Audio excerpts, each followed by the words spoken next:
Hello and welcome, members of the Wonderverse. I'm Hannah, And I'm producer Nick.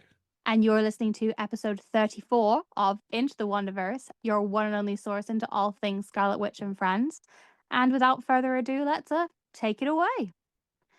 So last week was a big one, and I gotta say a huge thank you to you guys because you made it our most listens in the first week ever. So thanks for that, kings and queens. Thank you to all around the world. Thank you for your lovely messages. We read them all. It's crazy that there's so many countries have listened to us. We're almost at 700 countries having listened to the podcast. Not countries, cities, sorry. So I didn't even know there were 700 countries. No, 700 cities almost. We're at 697 as of recording. That's pretty cool. It's pretty cool. But thank you to all of our regular listeners. We just so appreciate that we're touching people all around the world. That was a little bit gross, but we'll go with it. We'll go with that, yeah. This week's been interesting for news. We've got the news that Wiccan, as in Billy Maximoff, is getting his first ever solo comic run in December 3rd, day after my 30th birthday. Did you say first ever? He's never had a solo run before? Well, he's always been a part of the Young Avengers. Huh. So Huh. it's his first solo run, and it is called Witch's Road. MCU synergy is strong with this one. I think I saw something like that. Interesting that, Wonder been around since the 60s, only got a first run 30 years later. Billy's been around for 10 minutes and's already got his own solo run. That's what an MCU debut can do for you, baby. Um, yeah, this is might be small chump change news to you, but Wanda's attorney and some other Twitter accounts have bought a bunch of extras from various Wanda and Agatha photo shoots over the years, and they're releasing them every Wednesday. New photo shoots. So we got brand new images of Wanda in her new Avengers costume this week, and I just gotta say how much I've always loved that costume and how bummed I am that we didn't get to see more of it. Totally respect that Lizzie wasn't comfortable in it, but I really loved that outfit, and she looks so banging with brown hair. Is that I the outfit at the end of Age of Ultron? Yeah, the one we only saw for 15 seconds. Yeah. They took a bunch of promo images in her, and then so yeah, though we're gonna have new pictures. It's gonna feel like we're getting new content every week, even though It's 10 years old. yes. And it's good. There's a bunch of WandaVision promo pictures coming out as well. They've got images from all through the years, which is great. And then we've had I think we'll have a lot of news very soon because the rumblings are that we are getting maybe some season twos announced of some various projects incoming. So there are rumblings, and this is just rumors. So don't hold anyone to this, that Agatha season 2 is coming. Yeah, don't hold anyone to it. I, Don't I hold mean, anyone. I've seen strong rumblings. I don't know if it's going to be strictly Agatha all along season two, but it's going to be at least a continuation of the series. So very exciting. And then, of course, the biggest news is that we got issue 4 of The Vision and the Scarlet Witch this week, and Ultimates 15, which Nick is going to catch us up on right now. Take it away, Nick. So last week we had Ultimates 14, which was the debut of this version of Wanda and Pietro. Young kids, very much teenagers. What do we call them? Like controlled by this universe's Emma Frost. So you would think, oh, let's see, see them interact and be part of the team. They are not in it Ultimates 15. It's involving this universe's Iron Fist slash Shang-Chi. And it's a pretty, it's a good issue. It's a good little issue. She-Hulk is very much like the star of the issue. Takes down one of the Hulk's abominations. Not the Abomination, a group of Hulk-like creatures called the Abominations. And yeah, and it's building up to this climax in a couple of months' time. So I think things are going to start ramping up soon, and we're gonna Wanda and Pietro are going to be involved in some capacity. There's no way they're going to devote a whole issue to them just to kind of just have them. as background characters. They are going to be involved in some kind of capacity. So that's Ultimate 15. Ultimate X-Men is fantastic still, so that's my and Ultimate Spider-Man's excellent as well. So yep, big Nick fan. absolutely loves these runs. Like the other day, he explained the entire universe to me while I sat on the floor. Um, And you shook your head and went, "No, what they doing? What they doing?" And I was like, "Yeah, this is great." yeah, different strokes for different folks, I fear. So, Vision Scarlet Witch 4, we left them off, and the Grim Reaper split Vin in half. Lovely. And he was like, let's end this, y'all. And Vision and Wanda are like, nah, let's not. And he's trying to right Eric's trying to rile him up. He's not a nice dude. Yeah, And he's the Vision called is him smartphone and yeah, what a slur that is. he's not pulled out Clanker yet. Oh, how long before Clanker makes its way into people slagging off Vision's vocabulary? Maybe next issue. He's so don't be robophobic. Um, but Vision gets quite emotional after Eric says that Wanda was nothing but the blueprint for his perfect wife. And I do love this panel where Vision has just like attacked Eric and he's got like smoke coming out of him. I think that's really fun. And then Wanda activates her powers as a living Darkhold and shows Eric versions of himself that never were or never could be.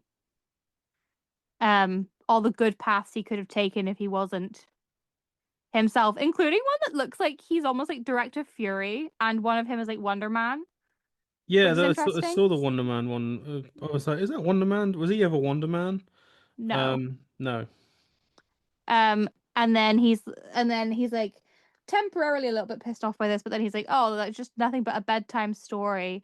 And then him and Vision go at it again, and he like splits open the floor and takes them through into the actual heart of the grave realm.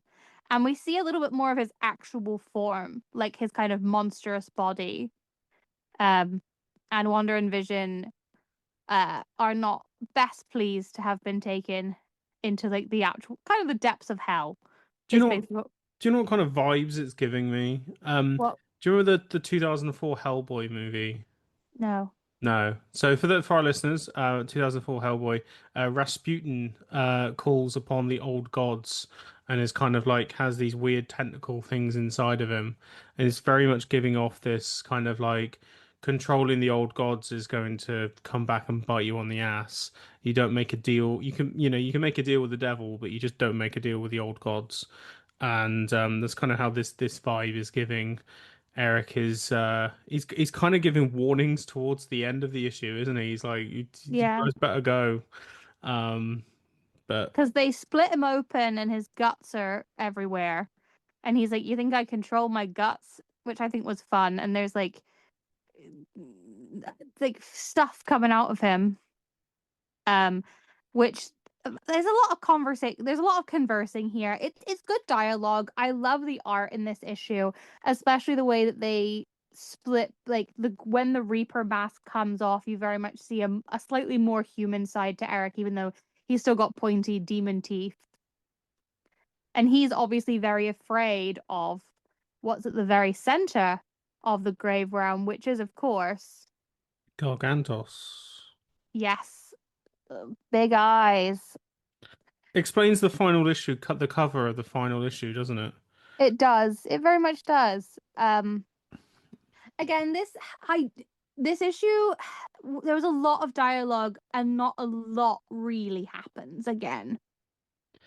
Yeah, it is very talky. It is like a lot like there's quite a lot of flashy kind of really cool panels, but it's very dialogue heavy.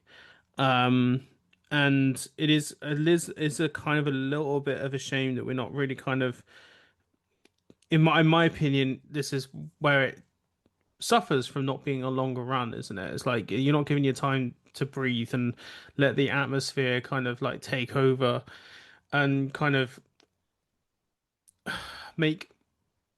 make Eric maybe a little bit more sympathetic towards the end, because we're seeing a lot more of like the horrific side of the things that he's kind of been infected with. So I don't know. It's just it does feel very it is very talk heavy, and it's very like I think we've only got one issue left. We need to get going. I think I almost can't review this one until I've seen the ending. Like I think if like the ending sticks a landing, then this will make sense. But if the ending doesn't quite stick the landing, then I'll be more disappointed that this wasn't a little bit more because there's a lot of talking but not really saying anything.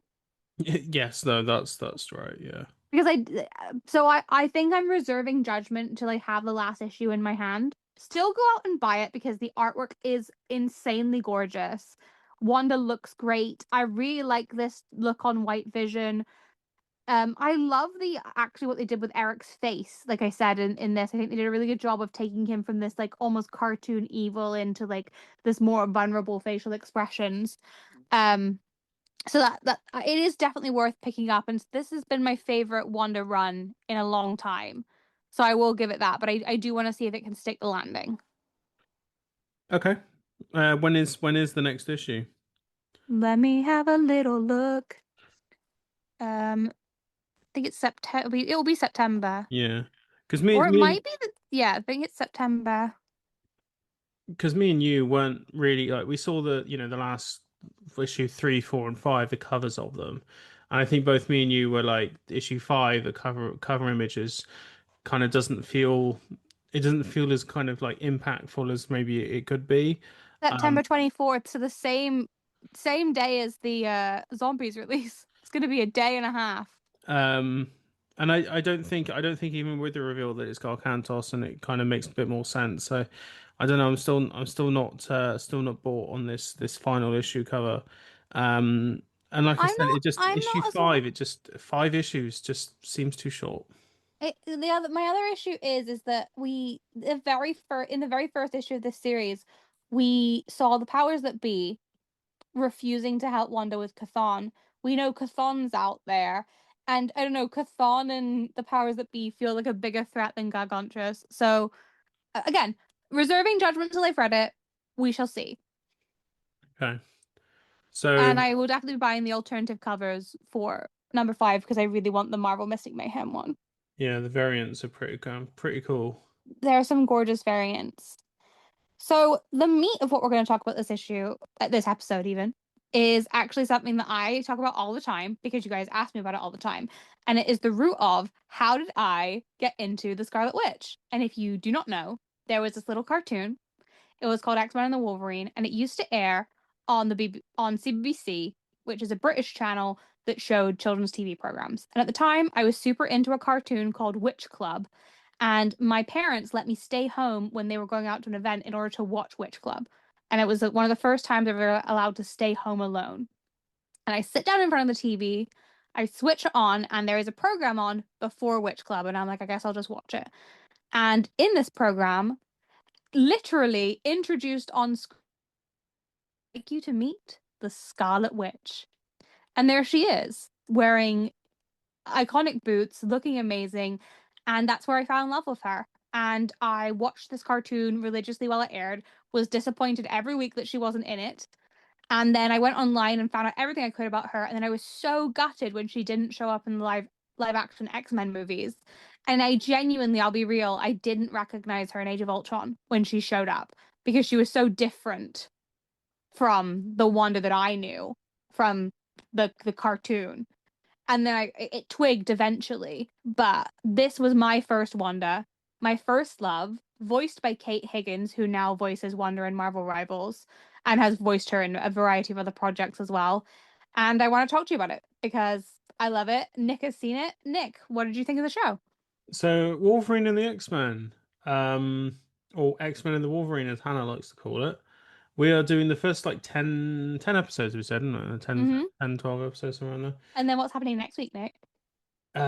We have an interview with the character designer AJ. Who literally designed this version of Wanda? You will see. on if you are wherever you're listening, the lovely art this week is done by Lily, as always, but it is X-Men the Wolverine or Wolverine the X-Men. I don't know why I get it the wrong way around each time. Um, talking to the 1994 Scarlet Witch. But that is AJ's Scarlet Witch that is talking to the Scarlet Witch there, and yeah, this show only ran for one season. Wish it had run for more. And Wanda is a secondary character because she's not an X-Man or the Wolverine, but she has an impact upon the plot. Yeah, so in these first 13 episodes, she shows up twice. Yep. Episode 10 and I think it's 11, I think. Yeah, Episode one of 10, the episode 11. episodes is almost completely kind of focused Yeah, so on her. episode 10 is like the main episode with her. Um but before then, like the show itself, it does feel so my kind of intro to X-Men comes very much from a combination of the X-Men 90s cartoon and X-Men Evolution. Yes. So Wolverine and the X-Men for me was a little bit after. This was after my time. So watching this would, I wasn't like rewatching episodes that I saw when I was younger. This for me was like a brand new watch. It's very, very telling how much the characterizations, the character designs, as well, and the kind of the feel of the show take after the movies. It does feel very kind of symbiotic with the movies. Obviously, there's a lot of like comic book stuff in there that the movies would never touch with a 10-foot barge pole, but um when we get to episode 10 where Wanda kind of first appears, we already get we get a very, very strong grasp as to what the show is actually about, and we Hmm. get a very, very strong grasp as to like the dynamics that are in the show. So when Wanda is introduced, like we understand like there's an impact to her character showing up. It is. She is so iconic.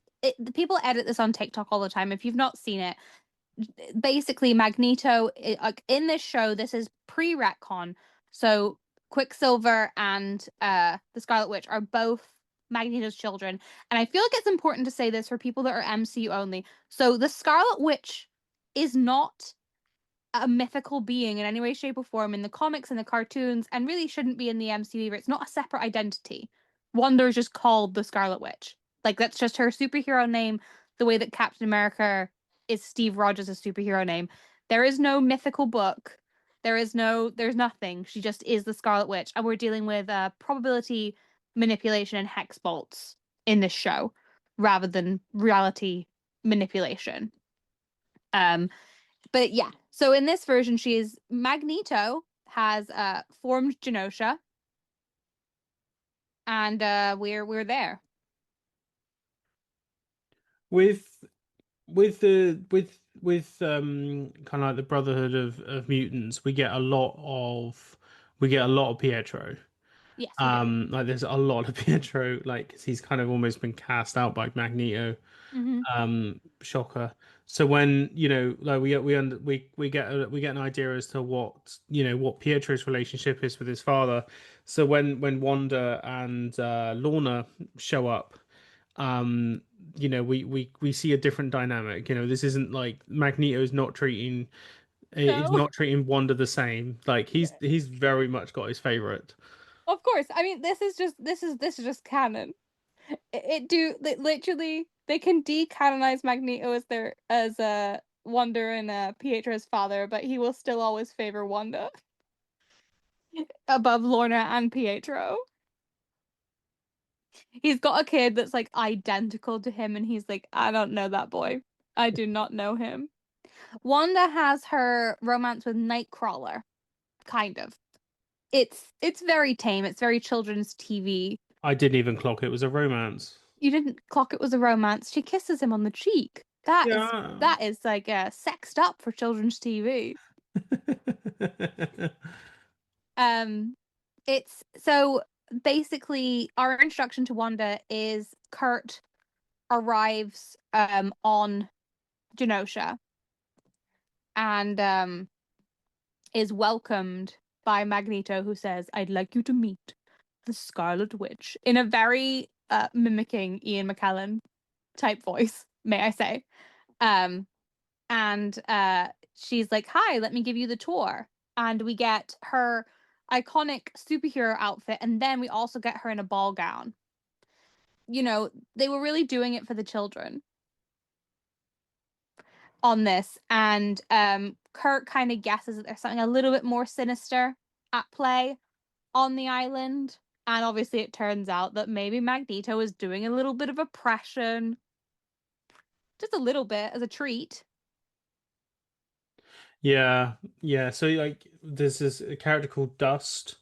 Kind of shows Nightcrawler what's going on behind the scenes, and Nightcrawler's like, oh, I need to leave.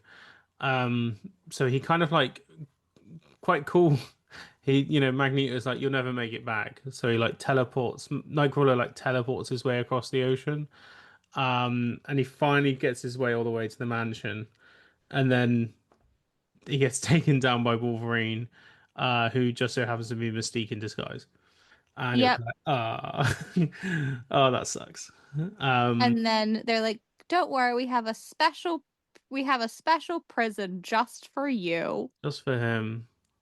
And they take him back to Genosha. We don't really get we don't we do see that Scarlet Witch Wanda is not kind of in league with Magneto and in league with the Brotherhood of Evil Mutants. She's very separate to it. Yeah. Um She kind of is trying to have, and it's very, this is why I loved this version, and why, like, to me, obviously I love the MCU version. We all know that, but we're going to put that aside for right now. Why I think this is a really good portrayal of Wanda. It's a little bit, poor Pietro always kind of gets a hard time, but why I think this is like one of the best on-screen versions of Wanda is from her introduction. She is with her father, and so that's how she's been raised, and she is trying to create a better place for mutants, but she has this conflict between her loyalty to her family and, like, trying to do the right thing. And obviously, when she first appears in the X-Men comics, from the very first issue, her and Pietro are trying to leave. They don't want to be a part of um what Magneto has going on. And so I do think that this was so good to me because as when I was watching this as a kid, I was just so enamored with her being this powerful. Like, I saw her as a princess. She's a princess witch, was how I personally interpreted her magic. She's kind to Lorna, she's kind to her sister. She still has this little bit of interplay with Pietro. She has this complex interpersonal relationships while still being powerful, and having this little bit of a dark side. Like, she has a temper, and she's a rounded heroine. And that's why I really fell in love with her in this show, is that she wasn't just like a bad girl. Mystique's always kind of been like a cool bad girl, but she also wasn't the ever noble like Jean Grey. And I do think that when Wanda's storylines get more simplified, like down into that's where she falls a little bit foul. And this reputation that she's gotten for being an anti-hero, when that's just kind of not been her bag for most of her existence. This is a much closer to how I believe that she should be introduced to projects, which is, it's standing in the moral gray, but her actual personal morals being quite, like, good. And I think that this show, for a kid show, does a good job of showing that conflict. no, no, it does that couldn't be any better put. And I really enjoy her relationship with Lorna, that we'll discuss a little bit more when we discuss part two of this series. But in this introduction episode, we really see her try to convince Kurt about mutant safety, and about this is the only way for them to survive. Which, now that we're so far on in the comics and we've already had the destruction of Krakoa and everything, this all feels a little bit like redundant. But at the time, like in the comics, we'd never had a Krakoa. or anything like that. So this was very much this is the mutant paradise idea. And I would have loved to have seen how her character would have developed had they gotten that second season to really this is a case with like we're going to talk about Avengers United They Stand soon as well, and it's very much a case of, unfortunately, with these projects from the 2000s and the early 2000s, Marvel wasn't in a place where they were putting out consistent content.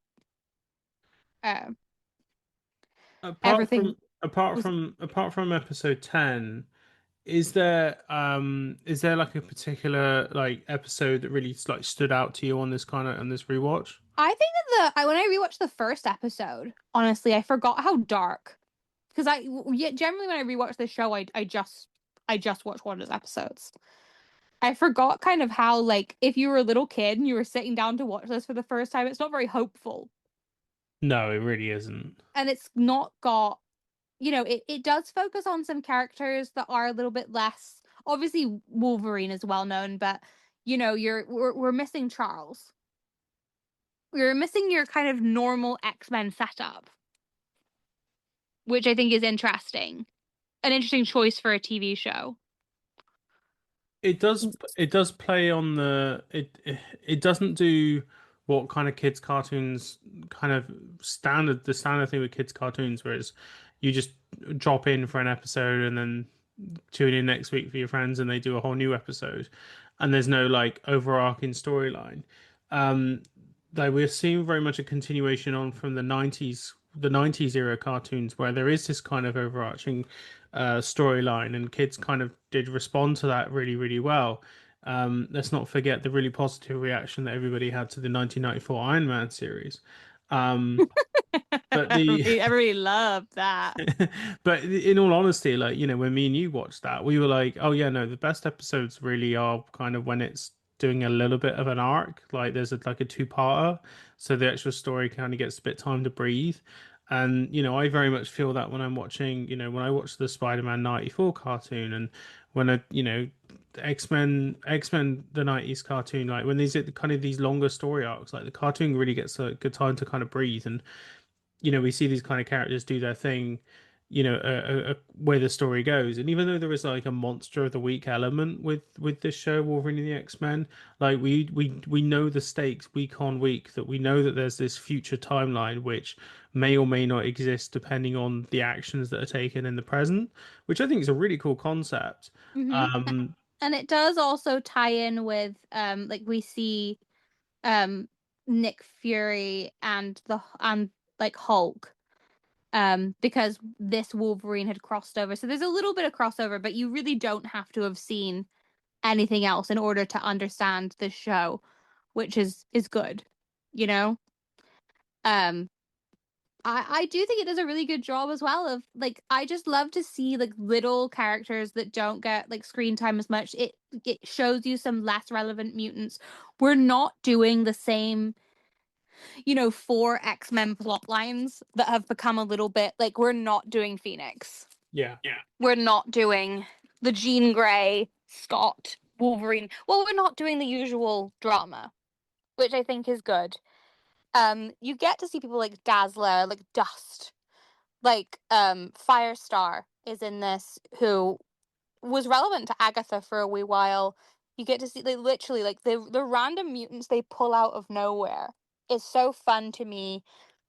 Even though I'm not the biggest X-Men girly, like, I like seeing kind of lesser known mutants get a little bit of time in the spotlight, and I hope that they continue. I hope in season two, something I hope to see in season two of X-Men 97, which Wanda did pop up in. So we'll talk about that at a later time. But I just really like the art style in this as well. It's very of my era, TM. And this Wanda is the one I have always held in my head as, like, I love the big cloak. I love, obviously, it plays very much on her classic look. But to me, as like a teenager, well, not a teen, I was a tween.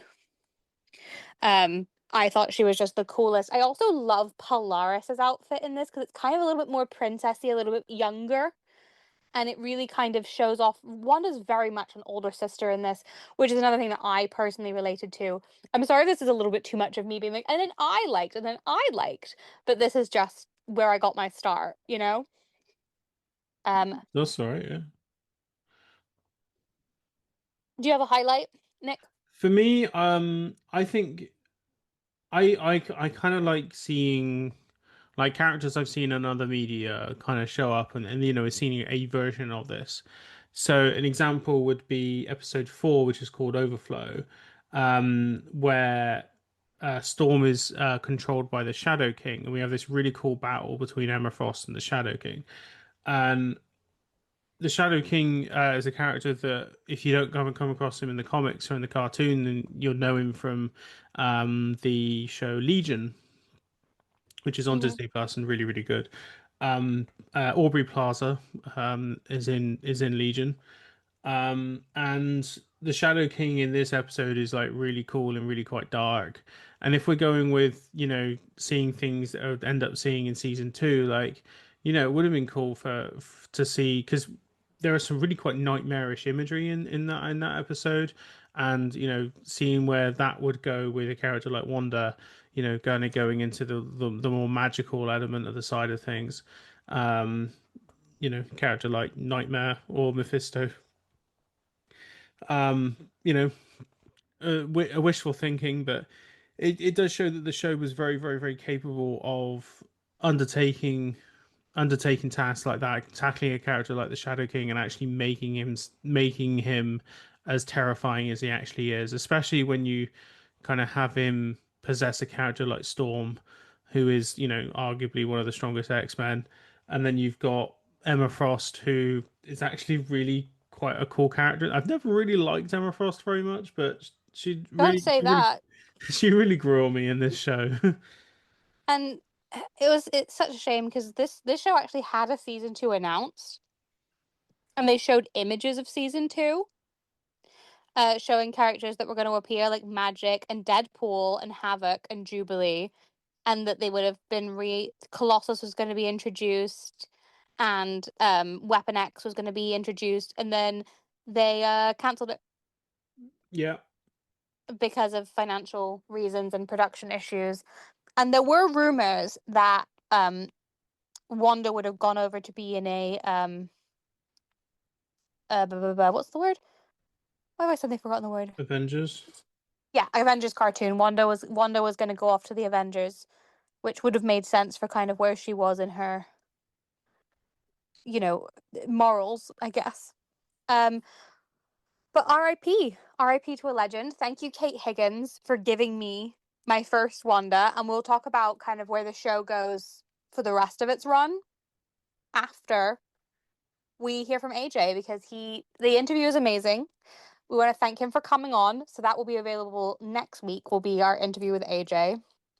And we'll have to fit in everything that happens at D23 at some point. We'll see how much news we actually get out of that. And then allegedly on August 27th, we're getting the second round of Doomsday castings. Allegedly.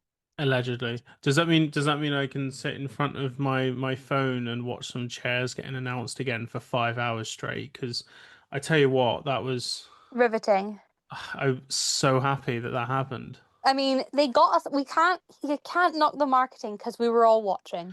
To be fair, me and you were together that day, weren't we? We were We all were. hanging It was. around, and like me and you were like constantly kind of refreshing the YouTube feed every like 10 minutes.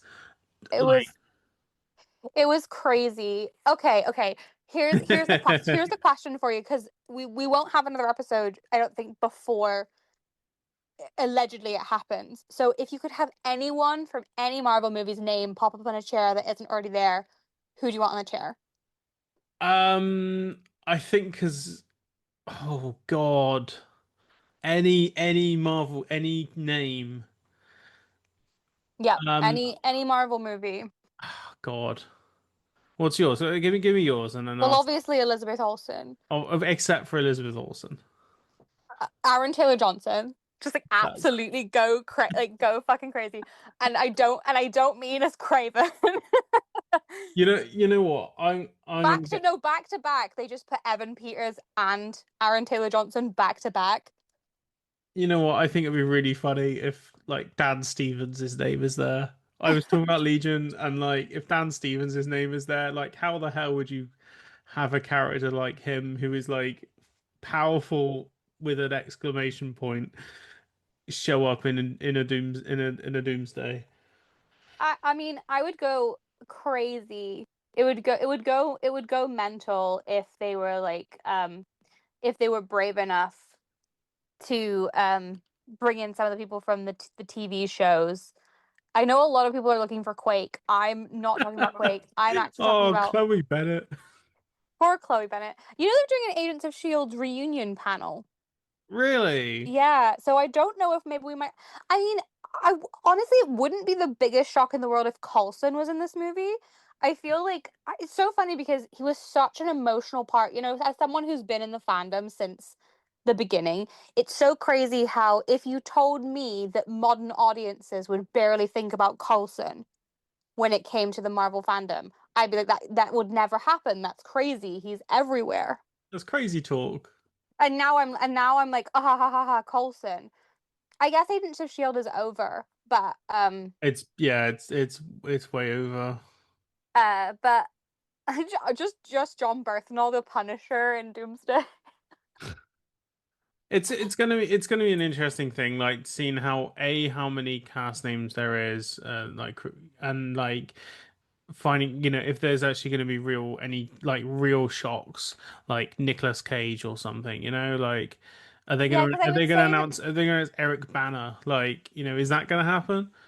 I think what would you say was the most shocking part from the first set of announcements, like the X-Men being back? I think that was the one. Yeah. I mean, to be fair, like if they like Halle Berry's like the first name, you're just going to be like, "What? Really?" Well, Um, I've heard like so there's been so many rumors and I want people to remember that rumors are not rumors because I get messaged a lot where they're like this has been confirmed or that has been confirmed unless it comes from like Variety or Entertainment Weekly or Collider or to be fair Nexus News is one of the most their information is good, but unless it comes from an official source like Entertainment Tonight, please don't just believe every leaker online because yes, sometimes they get it right, but sometimes they get it wrong, and you're just gonna get yourself disappointed and hurt. Wait until it comes from an official source before you start telling me this is confirmed. This is confirmed. I will tell you if it's confirmed. If it's confirmed, believe you me, there will be a video up as it happens. I have a Google alert. If I've not reported on it, it means I've seen it. It doesn't mean I've not seen it. It just means I don't think that it's legit enough to report upon. on that note, what's the rumor that you were going to talk? Say I was going to say Yelena is rumored to be in Brand New Day. I have heard that, along with I kind of want to end we're going around the houses a bit on these rumors, but actually confirmed is Tremel Tillman from Severance is going to be in Brand New Day. I heard someone saying they hope that he's not Harry Osborn, Norman Osborn, and that I casting would go so crazy. absolutely 100% give me Tremel Tillman as Norman Osborn, and I will be more than happy to root for the Green Goblin. Um, Nick shows up in full Green Goblin merch to the I'm like premiere. I mean, for those who have seen Severance, like I'm full in on the milkshake, like full in. So give me Tremel Tillman as Norman Osborn. And then Um, the other big rumor goes that um in Doomsday, Doom is hunting down people that have caused incursions. Interesting. And there's been a lot of rumors about who's being recast and who isn't. I don't think they know yet. So I don't think you should believe anything at the moment because the reboot. I don't think about the reboot until Secret Wars is over. At the Let's end, just yeah, get through Secret Wars, baby. at the end of the day, this is my final word on this. The only thing to remember is that when Alan Cumming, 60 God-year-old Alan Cumming comes out and says, I have no idea who I actually acted against. It was all green screen and face replacements. When he is saying that, it's like they are keeping it so firmly, tightly under wraps that only a select few people, and we're probably talking the two Russo brothers and Kevin Feige, actually know what the hell is going on. And Robert Downey Jr., I think that's one of And his requirements is that he has to have the script. yeah, so Robert Downey Jr. So that four people actually know what's going on. So unless Tom Holland leaks everything, just don't believe anything from anybody. that's kind of where I'm at. We can all do the wishful thinking and just, but like Hannah said, keep an eye out on Deadline, and Entertainment Weekly, Deadline, Variety, and Collider. And do follow Nexus News though, because they've had this is the person that Demet runs Scarlet Witch updates, but she's created her own kind of news source, Nexus News, and they've had some great scoops. They told us some people that were going to be returning for Marvel Zombies before the news came out. She's had a bunch of scoops about Vision Quest. So Nexus News is trustworthy. They don't post rumors, they only post rumors. Okay. Um, so we will see you next week for our wonderful interview with AJ. But if you can't wait for more of us, if you're absolutely hankering for it, then you can find me over at Into the Wonderverse on TikTok, The Wonderverse on Instagram, The Wonderverse on Twitter, Into the Wonderverse pretty much everywhere else. And you can find me on Instagram and TikTok at the Film Nick, and on Letterboxd on the Film Nick. Um, our wonderful, wonderful artwork is by the gorgeous, gorgeous Lily, who you should follow and buy her art and also Marvel hire her. Music by Melody Ray Griffiths. Background honking by Miko Malone the Chihuahua. And until we see you next time, stay magical.